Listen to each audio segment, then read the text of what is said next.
लाखो भाविकांचं श्रद्धास्थान असलेल्या आंगणेवाडी येथील जत्रोत्सवात सुरुवात होणार आहे। पूर्वसंध्येला मंदिर परिसरात विद्युत रोषणाई केली। मंदिर परिसर विद्युत रोषणाईने झगमगतो।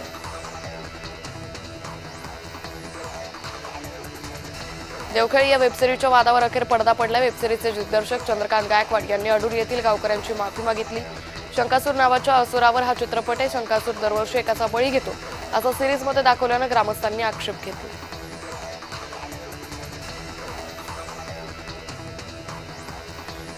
नक्षलवादाच्या सावटातून बाहेर पडत गडचिरोली जिल्ह्यानं नवा इतिहास घडवलाय। गडचिरोली जिल्ह्यानं कोया कृषी कुंभ 2026 अंतर्गत 1111 किलो नाचणीचा शिरा बनवत जागतिक विक्रम केला।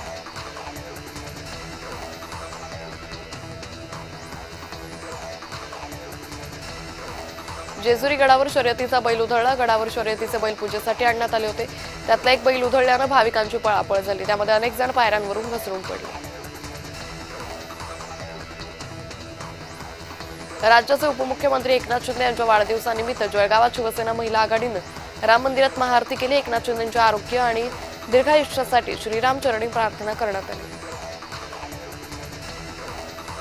अमरावती पोलीस आयुक्तांचा लोकदरबार भरवला। लोकदरबारामध्ये 33 तक्रारींचं निवारण करण्यात आलं। यामध्ये अर्जदार आणि गैरअर्जदार यांची समजूत घालून अनेक छोट्या मोठ्या तक्रारींचं निवारण करून समाधान केलं।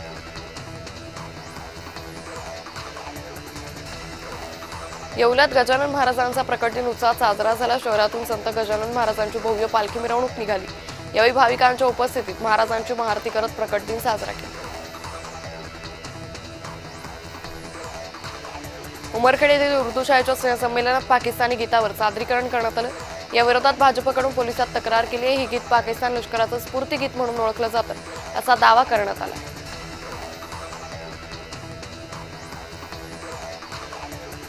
मनमाड इथं गजानन महाराज प्रकट दिनानिमित्त शोभायात्रा काढण्यात आली। संतश्रेष्ठ गजानन महाराज यांच्या 148व्या प्रकट दिनानिमित्तानं कार्यक्रमाचं आयोजन करण्यात आलं होतं।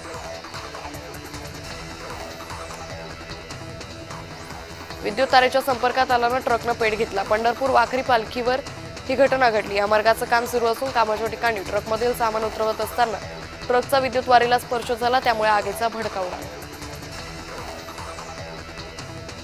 आंगणेवाडीच्या जत्रोत्सवाच्या पार्श्वभूमीवर सुरक्षिततेच्या दृष्टीने सर्व काळजी घेतली गेली। आंगणेवाडीत अतिरिक्त पोलिसांची कुमक पोहोचली। या यात्रेला राजकीय नेते मंडळी सेलिब्रिटी येत असल्यानं पोलिसांची कुमक ही आंगणेवाडीत दाखल झाली।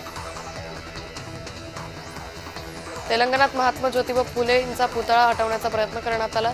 या घटनेचा सर्वांनी निषेध केला पाहिजे असं मत ओबीसी नेते नवनाथ वाघमारे यांनी व्यक्त केलं।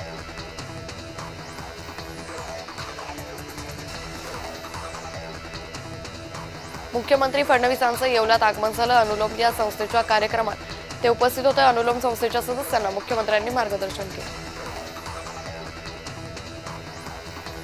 येवल्यात मुख्यमंत्री फडणवीसांना भेटण्यासाठी भाजप पदाधिकाऱ्यांनी गर्दी केली होती। कोपरगाव येवला इथल्या पदाधिकाऱ्यांनी मुख्यमंत्र्यांची भेट घेतली।